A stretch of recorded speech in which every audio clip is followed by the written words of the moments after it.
السلام علیکم ناظرین، دکن میڈیا کے اردو خبرنامے میں اب تمام کا خیر مقدم ہے۔ میں ہوں اسماعیل ریحان، پیش خدمت ہے سرخیاں۔ تلنگانہ حکومت کی نئی الیکٹرک وہیکل پالیسی کا اعلان، ماحولیاتی تحفظ اور صاف ہوا کی جانب بڑا قدم۔ نئی گاڑیاں خریدنے والے الیکٹرک گاڑیوں کو ترجیح دیں، وزیر ٹرانسپورٹ کی اپیل۔ ایلان مسک کا اسٹارلنک، اب سم کے بغیر ہی کر سکتے ہیں فون کالز۔ بھارتی ٹیلی کام میں نئے انقلاب کی آہٹ، جیو اور ایئرٹیل کے لیے بڑا چیلنج۔ سماج وادی پارٹی کا الیکشن کمیشن کو خط، ووٹنگ کے دوران خواتین کا برقع ہٹا کر چیکنگ پر اعتراض۔ پارلیمنٹ کا سرمائی اجلاس 25 نومبر سے آغاز، حکومت نے 24 نومبر کو کل جماعتی اجلاس کیا طلب۔ اور اب خبروں کی تفصیل۔ تلنگانہ حکومت نے ماحولیاتی تحفظ، توانائی کی بچت اور ہوا کے معیار کو بہتر بنانے کے مقصد سے نئی الیکٹرک پالیسی کا اعلان کیا ہے۔ ریاستی وزیر ٹرانسپورٹ پونم پربھاکر نے پالیسی جاری کرتے ہوئے کہا، حیدرآباد اور تلنگانہ کے دیگر شہروں کو نئی دلی جیسے شدید آلودگی کے مسائل کا سامنا نہیں کرنا چاہیے۔ 18 نومبر کو شام 4 بجے کے اعداد و شمار کے مطابق حیدرآباد کا ایئر کوالٹی انڈیکس یعنی AQI 123 رہا، جو معتدل زمرے میں آتا ہے، جبکہ نئی دلی کا 494 AQI تھا، جو خطرناک زمرے میں شمار ہوتا ہے۔ حکومت تلنگانہ کی نئی EV پالیسی 18 نومبر سے نافذ ہو گئی، جس کا مقصد تلنگانہ میں الیکٹرک گاڑیوں کے استعمال کو فروغ دینا اور خاص طور پر حیدرآباد کے گرد و نواح میں فضائی آلودگی کو کم کرنا ہے۔ حکومت نے 2 سال کے لیے EVs پر روڈ ٹیکس اور رجسٹریشن فیس میں 100% چھوٹ کا اعلان کیا ہے، جو 31 دسمبر 2026 تک جاری رہے گی۔ پہلے 5000 گاڑیوں پر ہی ٹیکس چھوٹ کی حد ختم کی گئی تھی، لیکن اب بغیر کسی حد کے تمام EVs کو رجسٹریشن اور ٹیکس سے چھوٹ دی جائے گی۔ ٹیکس چھوٹ 2 پہیہ، 4 پہیہ، کمرشل گاڑیاں، آٹو رکشا، الیکٹرک ٹریکٹر اور الیکٹرک بسوں پر لاگو ہوگی۔ اس پالیسی کی بدولت عوام کو کیا فائدہ ہوگا؟ آئیے اس پر ڈالتے ہیں ایک نظر۔ 2 پہیوں والی گاڑیوں کے خریداروں کو 15,000 روپے تک کی بچت ہوگی۔ 4 پہیوں والی گاڑیوں کے خریداروں کو 3 لاکھ روپے تک کا فائدہ ملے گا۔ کمپنیوں کے ذریعے ملازمین کو لے جانے والی الیکٹرک بسیں بھی ٹیکس سے مستثنی ہوں گی۔ وزیر ٹرانسپورٹ مسٹر پربھاکر نے کہا ہے کہ حکومت EV مینوفیکچررز کے ساتھ مل کر شہروں، قصبوں اور شاہراہوں پر مزید چارجنگ اسٹیشن قائم کرے گی۔ 15 سال سے پرانی گاڑیوں کے اسکریپ کرنے کی پالیسی متعارف کروانے کی تیاری بھی کی جا رہی ہے۔ گریٹر حیدرآباد میونسپل کارپوریشن یعنی GHMC کے دائرے میں موجود 3000 سرکاری بسوں کو مرحلہ وار الیکٹرک بسوں سے تبدیل کیا جائے گا۔ وزیر موصوف نے عوام سے اپیل کی ہے کہ نئی گاڑیاں خریدتے وقت الیکٹرک وہیکلز کو ترجیح دیں تاکہ ماحولیاتی آلودگی کو کم کرنے اور صاف ستھرا ماحول فراہم کرنے میں تعاون کیا جا سکے۔ بھارت کے ٹیلی کام شعبے میں ایک نئے انقلاب کی آہٹ ہے، کیونکہ بھارت میں جلد ہی ایلان مسک کا اسٹارلنک سیٹلائٹ انٹرنیٹ سروس جلد ہی لانچ ہونے جا رہی ہے۔ یہ جدید ٹیکنالوجی سم کارڈ اور روایتی موبائل نیٹ ورکس کے بغیر انٹرنیٹ اور کالنگ کی سہولت فراہم کرے گی، جو مقامی ٹیلی کام کمپنیوں جیسے جیو اور ایئرٹیل کے لیے ایک بڑا چیلنج بن سکتی ہے۔ خبر ہے کہ اسٹارلنک نے بھارت میں اپنی سروس شروع کرنے کے لیے تیاریاں مکمل کر لی ہیں۔ ٹیلی کام ریگولیٹری اتھارٹی آف انڈیا یعنی TRAI دسمبر 15 تک سیٹلائٹ کمیونیکیشن کے لیے اسپیکٹرم مختص کرنے والی ہے۔ ایلان مسک کی کمپنی نے اکتوبر 2022 میں اپنی سروس کے آغاز کی اجازت کے لیے درخواست دی تھی، اور اب یہ سروس بھارتی صارفین کے لیے دستیاب ہونے کے قریب ہے۔ یہ سروس پہلے ہی دنیا کے کئی ممالک میں کامیابی سے فعال ہے، جہاں یہ بغیر روایتی موبائل نیٹ ورکس اور سم کارڈ کے تیز رفتار انٹرنیٹ اور کالنگ کی سہولت فراہم کر رہی ہے۔ اسٹارلنک دیگر سیٹلائٹ انٹرنیٹ سروسز سے مختلف ہے، کیونکہ یہ کم مدار والی زمین یعنی LEO لو ارتھ آربٹ میں موجود 42,000 چھوٹے سیٹلائٹس کے ذریعے انٹرنیٹ فراہم کرتی ہے۔ یہ سیٹلائٹس زمین سے صرف 550 کلومیٹر کی بلندی پر گردش کرتے ہیں، جو کم تاخیر یعنی لو لیٹنسی کے ساتھ تیز رفتار انٹرنیٹ فراہم کرنے میں مددگار ہیں۔ اسٹارلنک کی آمد نے جیو اور ایئرٹیل جیسے مقامی ٹیلی کام کمپنیوں کے لیے خطرے کی گھنٹی بجا دی ہے۔ ان کمپنیوں نے بھارتی مارکیٹ میں اپنی برتری قائم رکھی ہے، لیکن اسٹارلنک کی جدید ٹیکنالوجی ان کے کاروبار کو سخت ٹکر دے سکتی ہے، خاص طور پر ان علاقوں میں جہاں روایتی نیٹ ورک پہنچنے میں ناکام ہیں۔ اسٹارلنک کی سروس، جس میں 150 Mbps تک کی تیز رفتار انٹرنیٹ کی سہولت شامل ہے، نہ صرف انٹرنیٹ بلکہ کالنگ کے شعبے میں بھی موجودہ نظام کو بدل سکتی ہے۔ بھارت میں قدم نہ صرف صارفین کے لیے ایک نیا تجربہ فراہم کرے گا بلکہ ٹیلی کام سیکٹر میں ٹیکنالوجی کی نئی دوڑ کا آغاز بھی کرے گا۔ اتر پردیش میں 20 نومبر کو 9 اسمبلی سیٹوں کے لیے ضمنی انتخاب ہونے والے ہیں۔ اس سلسلے میں سماج وادی پارٹی نے الیکشن کمیشن کو ایک خط لکھا ہے۔ اکھلیش یادو کی سربراہی والی ایس پی نے اپنے خط میں مطالبہ کیا ہے کہ ووٹنگ کے دوران مسلم خواتین کا برقع ہٹا کر چیکنگ نہیں کی جائے۔ سماج وادی پارٹی نے پولیس کو ووٹر شناختی کارڈ جانچ کرنے کا اختیار نہیں دینے کی بات کرتے ہوئے الیکشن کمیشن سے کہا ہے کہ خواتین اگر برقع پہن کر ووٹنگ کریں تو پولیس مداخلت نہ کرے۔ مسلم خواتین برقع ہٹانے کے لیے خوف میں مبتلا رہتی ہیں جس سے وہ ووٹ نہیں ڈال پاتی ہیں۔ سماج وادی پارٹی کے اس مطالبے سے سیاسی گھمسان ہو سکتا ہے کیونکہ بی جے پی کئی مواقع پر برقع پوش خواتین ووٹرز کی جانچ کا مطالبہ کرتی آئی ہے۔ دلی کی 7 سیٹوں پر اس بار ہوئے لوک سبھا انتخابات سے پہلے بی جے پی کی دلی یونٹ نے بھی ایسا ہی مطالبہ کیا تھا۔ اس سلسلے میں بی جے پی کے ایک نمائندہ وفد نے دلی کے چیف الیکٹورل آفیسر کو ایک عرضداشت سونپی تھی۔ اس میں مطالبہ کیا گیا تھا کہ ووٹنگ والے دن دلی میں جو بھی برقع پہن کر یا منہ پر ماسک لگا کر ووٹنگ کرنے آئے اس کی پوری جانچ کے بعد ہی اسے ووٹ ڈالنے دیا جائے۔ خاتون افسر یا خاتون پولیس ان کا چہرہ چیک کریں۔ قابل ذکر ہے کہ اتر پردیش کی 9 اسمبلی سیٹوں پر 20 نومبر کو ووٹنگ ہونی ہے جبکہ 23 نومبر کو اس کے نتائج کا اعلان ہوگا۔ یو پی میں جن سیٹوں پر ضمنی انتخاب ہوں گے ان میں کٹھیری یعنی امبیڈکر نگر، کرہل یعنی مین پوری، میراپور یعنی مظفر نگر، غازی آباد مجھاواں یعنی مرزا پور، شیش مئو یعنی کانپور شہر، کھیر یعنی علی گڑھ، پھولپور یعنی پریاگراج اور کندرکی یعنی مراد آباد شامل ہیں۔ حکومت نے پارلیمنٹ کے سرمائی اجلاس کے آغاز سے قبل 24 نومبر کو کل جماعتی اجلاس طلب کیا ہے۔ پارلیمانی امور کے وزیر کرن رجیجو نے اپنے ایکس پوسٹ میں اعلان کرتے ہوئے کہا کہ یہ میٹنگ سرمائی اجلاس کی تیاریوں کے لیے طلب کی جا رہی ہے۔ خیال رہے کہ 25 نومبر سے شروع ہونے والا یہ اجلاس 20 دسمبر تک جاری رہے گا جس میں مختلف قومی اور بین الاقوامی مسائل پر بحث کی جائے گی۔ کل جماعتی اجلاس حکومت کی جانب سے سرمائی اجلاس کے ایجنڈے کے بارے میں تمام سیاسی جماعتوں کو آگاہ کرنے اور انہیں اس بات پر راضی کرنے کے لیے ہوتی ہے کہ اجلاس کے دوران کسی قسم کی رخنہ اندازی نہ ہو۔ ماضی میں بھی اس طرح کی میٹنگیں ہر اجلاس سے قبل طلب کی جاتی رہی ہیں تاکہ حزب اختلاف اور حکومتی جماعتوں کے درمیان مواصلات اور افہام و تفہیم کی فضا برقرار رہے۔ پارلیمنٹ کا سرمائی اجلاس اہمیت کا حامل ہوتا ہے کیونکہ اس دوران مختلف قومی اور بین الاقوامی مسائل پر قانون سازی اور بحث کی جاتی ہے۔ اس اجلاس کے دوران حکومت کی طرف سے آئین کے اپنانے کی 75ویں سالگرہ کی تقریبات کا انعقاد بھی کیا جائے گا جس میں آئین کی اہمیت اور اس کے نفاذ کے اثرات پر بات کی جائے گی۔ یہ پروگرام پرانے پارلیمنٹ ہاؤس کے مرکزی کمرے میں ہوگا۔ کل جماعتی اجلاس کا مقصد حکومت کے ایجنڈے کو اپوزیشن جماعتوں کے سامنے رکھنا اور ان مسائل پر تبادلہ خیال کرنا ہے جن پر وہ پارلیمنٹ میں بحث کرنا چاہتے ہیں۔ اس اجلاس میں حکومت کے قانون سازی کے ایجنڈے پر بات کی جائے گی اور اپوزیشن کے رہنما اپنے نقطہ نظر پیش کریں گے۔ اس اجلاس کے دوران اہم معاشی، سماجی اور سیاسی موضوعات پر بھی گفتگو کی توقع ہے جنہیں سرمائی اجلاس کے ایجنڈے میں شامل کیا جا سکتا ہے۔ ان موضوعات میں ملکی معیشت، خارجہ پالیسی اور دیگر اہم مسائل شامل ہیں جن پر حکومت اور اپوزیشن کے درمیان تفصیلی بحث کی جائے گی۔ راہل گاندھی نے منگل کے روز اپنے ویڈیو سلسلے بس سٹاپس ہیئر کی 5ویں قسط جاری کی جس میں انہوں نے سرمایہ کاری کے حوالے سے اہم سوالات اٹھائے ہیں۔ اس قسط میں انہوں نے پون کھیڑا اور معروف صحافی سچیتا ڈھال سے بات کرتے ہوئے انکشاف کیا کہ کس طرح خوردہ سرمایہ کاروں کو ایک ایسا نظام پسپا کر رہا ہے جو بڑے کارپوریٹ گروپوں کو فائدہ پہنچانے کے لیے بنایا گیا ہے۔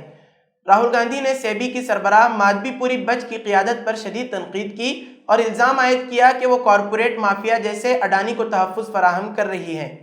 ان کا کہنا تھا کہ سیبی کے زیر اثر خوردہ سرمایہ کاروں کے حقوق کی حفاظت کے بجائے ان کے مفادات کو نظر انداز کیا جا رہا ہے جس سے چھوٹے سرمایہ کاروں، تاجروں اور ایماندار کاروباروں کا اعتماد کم ہو رہا ہے۔ اس ویڈیو میں راہل گاندھی نے اس بات پر زور دیا کہ یہ صرف مالی بد انتظامی کا معاملہ نہیں ہے بلکہ اس سے پورے نظام میں اعتماد کی کمی اور لاکھوں ہندوستانیوں کے لیے مواقع کی کمی پیدا ہو رہی ہے۔ انہوں نے خبردار کیا کہ اگر اس مسئلے کو فوراً حل نہ کیا گیا تو اس کے اثرات نہ صرف معیشت بلکہ جمہوریت پر بھی پڑیں گے۔ راہل گاندھی کی یہ ویڈیو سیریز مسلسل کرونی کیپٹلزم کے مسئلے کو اجاگر کرتی ہے جس میں وہ ایک منصفانہ اور شفاف مالیاتی نظام کے لیے اصلاحات کی ضرورت پر زور دے رہے ہیں۔ اس سلسلے کا مقصد ان سرمایہ کاروں کو آواز دینا ہے جو موجودہ نظام سے مایوس ہو چکے ہیں۔ وقف بورڈ ترمیمی بل پر تنازعات کے درمیان چھتیس گڑھ کی بی جے پی حکومت نے ملک میں اپنی نوعیت کا ایک انوکھا فرمان جاری کیا ہے، جس کے تحت مساجد میں ہونے والے جمعہ کے خطبوں کی اب وقف بورڈ کے ذریعے جانچ کی جائے گی اور منظوری لی جائے گی۔ بغیر منظوری کے ریاست کے کسی بھی مسجد میں ائمہ خطبہ نہیں دے سکیں گے۔ رپورٹ کے مطابق چھتیس گڑھ حکومت کے تحت چلنے والے وقف بورڈ نے ریاست کی مساجد کے ائمہ کو ہدایت دی ہے کہ وہ جمعے سے قبل اپنے خطبے کی بورڈ سے جانچ کرائیں۔ وقف بورڈ کے ذریعے چھتیس گڑھ کی بی جے پی حکومت کے اس فرمان کو راست طور پر مذہبی امور میں مداخلت سے تعبیر کیا جا رہا ہے۔ رپورٹ کے مطابق وقف بورڈ کے چیئرمین سلیم راج نے وضاحت کی کہ اس ہدایت کا مقصد اس بات کو یقینی بنانا ہے کہ خطبات مذہبی رہیں اور سیاسی رخ اختیار نہ کریں۔ انہوں نے کہا کہ تقاریر میں سیاسی رنگ نہیں ہونا چاہیے۔ بعض اوقات مساجد سے فتوے یعنی مذہبی احکام جاری کیے جاتے ہیں یا سیاسی جماعتوں کی حمایت کی جاتی ہے۔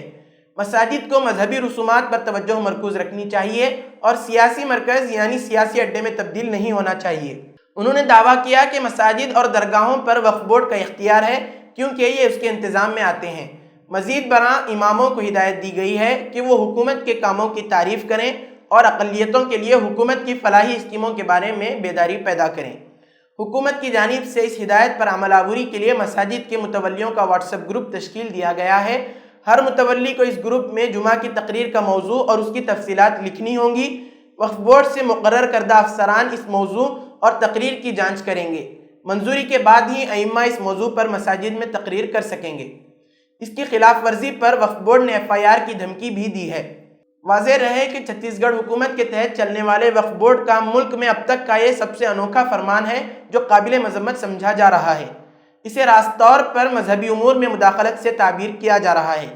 ریاستی وقف بورڈ کا کام ہے وقف املاک کی نگرانی کرنا، مساجد میں مذہبی امور پر مداخلت کا اختیار اسے حاصل نہیں ہے۔ اس کے خلاف اپوزیشن کانگریس پارٹی کی طرف سے بھی شدید تنقید کی گئی ہے جو اسے مذہبی آزادی پر تجاوز کے طور پر دیکھتی ہے۔ کانگریس کے میڈیا سیل کے چیئرمین سشیل آنند شکلا نے اس اقدام کی مذمت کرتے ہوئے کہا، وقف بورڈ کا کردار وقف املاک کا انتظام کرنا اور وقف کے کاموں کی پیروی کو یقینی بنانا ہے، نہ کہ مذہبی خطبات کا حکم دینا۔ منی پور پھر ایک بار تشدد کی زد میں ہے۔ بڑے پیمانے پر آتش زدگی اور تشدد کے واقعات سامنے آ رہے ہیں۔ حالات کو دیکھتے ہوئے انتظامیہ نے متعدد علاقوں میں کرفیو نافذ کر دیا ہے اور انٹرنیٹ سروس بھی معطل کر دی گئی ہے۔ اس تشدد کے دوران بڑے پیمانے پر عیسائیوں کے مذہبی مقامات اور قبائلیوں کے مکانات کو نشانہ بنائے جانے کی اطلاعات ہیں۔ اطلاعات کے مطابق مقامی قبائلی رہنماؤں کے فورم یعنی ITLF ایک کلیدی کوکیزو قبائلی ادارے نے اتوار کی رات کہا کہ کم از کم 5 گرجا گھروں، ایک اسکول، ایک پیٹرول پمپ اور جریبام میں قبائلیوں کے 14 گھروں کو حریف برادری کے حملہ آوروں نے نظر آتش کر دیا۔ ہفتے کی رات گرجا گھروں، ایک اسکول، ایک پیٹرول پمپ اور مکانات کو نظر آتش کرنے کی مذمت کرتے ہوئے ITLF نے الزام لگایا کہ جریبام قصبے میں تعینات سیکیورٹی فورسز سپریم کورٹ کے حکم کے باوجود عمارتوں کی حفاظت کرنے میں ناکام رہی ہے۔ یہ سوال اٹھاتے ہوئے کہ چرچوں کو بار بار کیوں نشانہ بنایا جا رہا ہے، قبائلی تنظیم نے دعویٰ کیا کہ منی پور میں نسلی تنازعات شروع ہونے کے بعد سے اب تک 360 سے زیادہ چرچ تباہ ہو چکے ہیں، گویا یہ کسی قسم کی مذہبی جنگ ہے۔ ITLF نے ایک بیان میں الزام لگایا کہ تشدد کا تازہ ترین دور جریبام کے زائرون گاؤں میں عسکریت پسندوں کے بلا اشتعال حملے سے شروع ہوا، جس میں بنیاد پرست گروہوں کی ایک مشترکہ گروپ نے گاؤں کو جلا دیا اور ایک 31 سالہ خاتون کو بے دردی سے قتل کر دیا۔ بیان میں مزید کہا گیا ہے کہ یہ حیران کن ہے کہ گاؤں کے قریب تعینات CRPF کے اہلکار جو روزانہ علاقے میں گشت کرتے ہیں، گاؤں والوں کی مدد کے لیے آنے سے انکار کر دیا اور حملہ آوروں کو کھلی چھوٹ دی۔ فسادیوں پر کارروائی کرنے کے بجائے حملے کے دوران وہ اپنے کیمپ میں ہی آرام کرتے رہے اور انہوں نے فسادیوں کو روکنے کے لیے ایک بھی فائرنگ نہیں کی۔ اس دوران ITLF نے آسام حکومت پر زور دیا کہ وہ زیادہ چوکس رہے تاکہ تشدد ریاست میں نہ پھیلے۔ قبائلی باڈی نے الزام لگایا کہ میتئی پر مرکوز ریاستی حکومت بنیاد پرست تنظیموں کے عسکریت پسندوں اور اقلیتی کوکیزو شہریوں پر حملوں کی مکمل حمایت کر رہی ہے اور مرکزی حکومت پر زور دیا کہ ان گروہوں پر شکنجہ کسے جو ریاست سے لوٹے گئے ہتھیاروں سے لیس ہیں اور مسلسل ان گروہوں کو نشانہ بنا رہے ہیں۔ ITLF کے بیان میں کہا گیا ہے کہ جب تک مسلح بنیاد پرست گروہوں پر لگام نہیں لگائی جاتی، ریاست میں تشدد نہیں رہے گا۔ مذکورہ تنظیم کا کہنا ہے کہ اگر موجودہ صورتحال پر قابو نہ پایا گیا تو اقلیتی کوکیزو قبائل جنہوں نے مصائب کا سامنا کیا ہے ان کے پاس اس کے علاوہ کوئی چارہ نہیں ہوگا کہ وہ زیادہ طاقت کے ساتھ جوابی کارروائی کریں۔ میڈیا میں آ رہی خبروں کے مطابق منی پور میں 50 کمپنیاں یعنی 5000 جوانوں کی اضافی تعیناتی کی جائے گی۔ منی پور میں ابھی تک مجموعی طور پر 27,000 نیم فوجی دستوں کی تعیناتی ہو چکی ہے۔ وزیر داخلہ نے ریاست میں مرکزی نیم فوجی دستوں کی تعیناتی کے بارے میں جانکاری لی۔ بعد ازاں سبھی ایجنسیوں کو ہدایت دی کہ ریاست میں امن بحالی کے عمل کو ترجیح دی جائے۔ جھانسی میڈیکل کالج میں حالیہ آتش زدگی کے سانحے کے دوران یعقوب نے اپنی جان خطرے میں ڈال کر 7 نومولود بچوں کی جان بچا لی، لیکن اس بہادری کے باوجود وہ اپنی جڑواں بیٹیوں کو نہ بچا سکا۔ اس واقعے نے سب کے دلوں کو دہلا دیا۔ راٹ شہر کے سکندرپورہ علاقے میں ٹھیلا لگا کر اپنے خاندان کی کفالت کرنے والا یعقوب اپنی بیٹیوں کے علاج کے لیے جھانسی میڈیکل کالج میں تھا۔ 9 نومبر کو اس کی اہلیہ نجمہ نے جڑواں بیٹیوں کو جنم دیا۔ سانس لینے میں دشواری کی وجہ سے دونوں لڑکیوں کو SNCU وارڈ میں داخل کرایا گیا تھا۔ آگ لگنے کی خبر سنتے ہی یعقوب نے وقت ضائع کیے بغیر اپنی والدہ بلقیس اور بہنوئی سونو کے ساتھ وارڈ کی کھڑکی کا شیشہ توڑا اور اندر داخل ہوا۔ اس نے منہ پر کپڑا باندھ ایک ایک کر 7 نوزائیدہ بچوں کو بحفاظت باہر نکالا۔ یعقوب نے بتایا، اس وقت صرف معصوموں کا خیال تھا، یہ نہیں دیکھا کہ میری بیٹیاں ان میں شامل ہیں یا نہیں۔ جب میں نے اپنی بیٹیوں کے بارے میں سوچا تب تک بہت دیر ہو چکی تھی۔ آگ بجھنے کے بعد بھی یعقوب اور اس کی بیوی نجمہ نے ساری رات اپنی بیٹیوں کو ڈھونڈنے کی کوشش کی، لیکن اگلے دن لاشوں کی شناخت ہوئی تو پتہ چلا کہ جڑواں بیٹیاں اب اس دنیا میں نہیں رہیں۔ جہاں لوگ یعقوب کے دلیرانہ عمل پر فخر محسوس کر رہے ہیں، وہیں ہر کوئی اس کی بیٹیوں کی موت سے غمزدہ ہے۔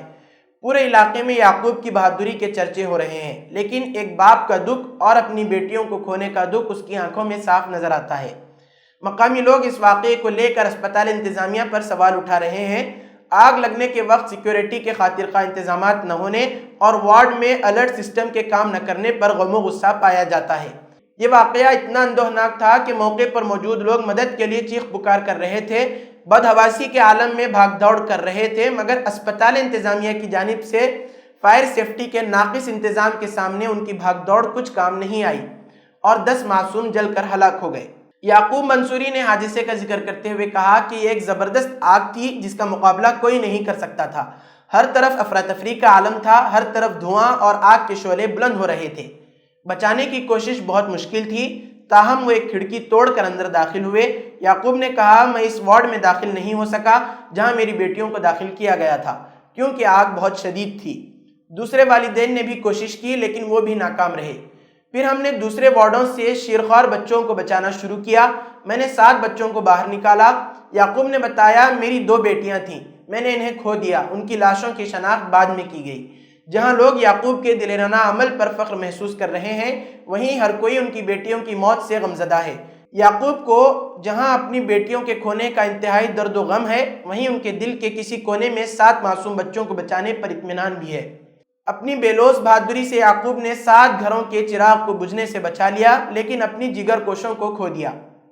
پورے علاقے میں یعقوب کی بہادری کے چرچے ہو رہے ہیں، لیکن ایک باپ کا دکھ اور اپنی بیٹیوں کو کھونے کا دکھ اس کی آنکھوں میں صاف نظر آتا ہے۔ مقامی لوگ اس واقعے کو لے کر اسپتال انتظامیہ پر سوال اٹھا رہے ہیں۔ آگ لگنے کے وقت سیکیورٹی کے خاطر خواہ انتظامات نہ ہوئے اور وارڈ میں الرٹ سسٹم کے کام نہ کرنے پر لوگوں میں غم و غصہ ہے۔ غزہ کی پٹی میں وزارت صحت نے اطلاع دی ہے کہ 409 دنوں سے جاری اسرائیلی فوج کے ہاتھوں نہتے فلسطینیوں کی نسل کشی کی جنگ میں شہداء کی تعداد 43,922 ہو گئی ہے اور 1,03,898 زخمی ہوئے ہیں۔ وزارت صحت نے پیر کو اپنی روزانہ کی رپورٹ میں کہا کہ قابض فوج نے غزہ کی پٹی میں فلسطینی خاندانوں کے خلاف 4 نئے قتل عام کا ارتکاب کیا۔ انہوں نے واضح کیا کہ گزشتہ 24 گھنٹوں کے دوران غزہ کی پٹی کے ہسپتالوں میں 76 شہید اور 158 زخمی ہوئے، جن میں سے زیادہ تر خواتین اور بچے شامل تھے۔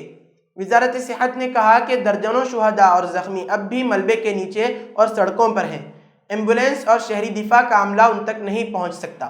اس دوران شمالی غزہ کے واحد جزوی طور پر طبی خدمات فراہم کرنے والے کمال عدوان اسپتال کے ڈائریکٹر حسام ابو سفیان نے کہا ہے کہ ہسپتال اب بھی اسرائیلی محاصرے کا شکار ہے۔ ابو سفیان نے پیر کو پریس بیانات میں کہا کہ عالمی ادارے صحت کی جانب سے خوراک، ادویات اور خصوصی طبی وفود کو لانے کے لیے 4 ہفتوں کے انتظار کے بعد قابض فوج نے خوراک کی گاڑیاں گلیوں میں خالی کر دیں اور طبی وفد کو واپس کر دیا۔ انہوں نے مزید کہا کہ قابض فوج نے 40 ڈبوں میں سے صرف 60 ڈبوں کے طبی سامان کے داخلے کی اجازت دی۔ ابو سفیان نے اس بات پر زور دیا کہ ہسپتال میں جراحی کے سامان کی کمی کی وجہ سے روزانہ زخمیوں کی تعداد میں کمی آ رہی ہے۔ انہوں نے کہا کہ بچوں میں غذائی قلت کے کیسز بڑی تعداد میں ہسپتال میں آ رہے ہیں، جن میں سے 4 کی حالت تشویشناک ہے۔ ہم نے غذائی قلت کا شکار متعدد بالغ افراد کو رجسٹر کرنا شروع کر دیا ہے۔ ڈائریکٹر کمال الدوان نے زور دے کر کہا کہ ہسپتال اب بھی کم سے کم طبی خدمات فراہم کرتا ہے۔ ماہر امراض اطفال سرجری کر رہے ہیں جو زخمیوں کی جان بچانے کے لیے جنرل سرجری میں مہارت نہیں رکھتے۔ امریکہ کے نو منتخب صدر ڈونلڈ ٹرمپ نے پیر کو غیر قانونی تارکین وطن کے خلاف ایک بڑا فیصلہ لینے کی خبر پر اپنی مہر ثابت کر دی ہے۔ ٹرمپ نے کہا ہے کہ ان کی انتظامیہ ملک میں غیر قانونی طور سے رہ رہے تارکین وطن کے خلاف فوجی طاقت کا استعمال کر سکتی ہے۔ وہیں اس معاملے کو لے کر ملک میں نیشنل ایمرجنسی کا اعلان کیا جائے گا۔ ڈونلڈ ٹرمپ نے ایکس پر ٹام فٹون نامی شخص کے پوسٹ کو ریپوسٹ کرتے ہوئے اس بات کی تصدیق کی۔ ٹام فٹون نے ایکس پر لکھا، خبر ہے کہ ٹرمپ انتظامیہ امریکہ میں نیشنل ایمرجنسی نافذ کر کے فوج کے ذریعے دراندازوں کو بڑی تعداد میں نکالنے کی تیاری کر رہی ہے۔ اس پوسٹ کا جواب دیتے ہوئے ٹرمپ نے لکھا، سچ ہے۔ وہیں ٹرمپ کے بارڈر سیکورٹی ہیڈ ٹام ہومن نے وارننگ دی ہے کہ جن ڈیموکریٹک کے زیر انتظام ریاستوں نے اس ملک بدری مہم میں تعاون کرنے سے انکار کیا ہے، انہیں ہماری راہ سے ہٹ جانا چاہیے۔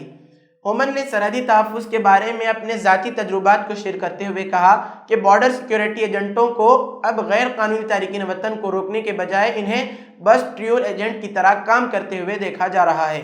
وہ غیر قانونی تارکین وطن کو بغیر کسی رکاوٹ کے امریکہ بھیجتے ہیں، انہیں مفت ہوائی ٹکٹ، ہوٹل اور صحت سے متعلق خدمات فراہم کرتے ہیں، جبکہ لاکھوں امریکی شہری اقتصادی بحران کا سامنا کر رہے ہیں۔ اسی کے ساتھ آج کی خبروں کا اختتام ہوتا ہے۔ کل پھر ہوگی ملاقات نئی خبروں کے ساتھ۔ دیجیے اجازت، اللہ حافظ۔